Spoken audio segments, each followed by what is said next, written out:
চট্টগ্রামে চুরির মামলা তদন্ত করতে গিয়ে বিদেশি পিস্তল ও ৬ রাউন্ড গুলি সহ পেশাদার চোর চক্রের ৩ সদস্যকে গ্রেপ্তার করেছে পুলিশ। সোমবার রাতে নগরীর সদরঘাট এলাকায় অভিযান চালিয়ে তাদের গ্রেপ্তার করা হয়। বিকেলে দামপাড়া পুলিশ লাইন্সে সংবাদ সম্মেলনে এ তথ্য জানান সিএমপির উপ পুলিশ কমিশনার মোহাম্মদ আলমগীর হোসেন। তিনি বলেন, গত জানুয়ারিতে নগরীর মাঝিরঘাট এলাকায় এক ব্যবসায়ীর অফিসে চুরির ঘটনা ঘটে।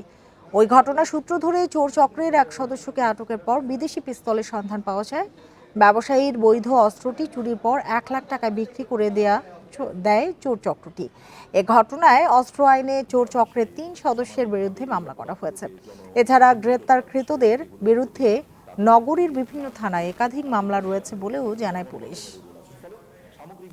ট্রান্সপোর্ট ব্যবসায়ী যিনি জহিরুল ইসলাম, ওনার অফিস কক্ষ থেকে পূর্ব মাদারবাড়ির ওই অস্ত্রটা ওরা চুরি করে আর কি। তো চোরে এরপরে মামলার তদন্তে আমরা ওই জিল্লুর রহমানের কাছ থেকে যে 164 করা হয় অন্য মামলা, সেই মামলার রেফারেন্সে কিন্তু আমরা এই চোর চক্রের সন্ধান পাই এবং পরবর্তীতে তাদের দেওয়া তথ্য মতে এই অস্ত্র উদ্ধার করা হয়।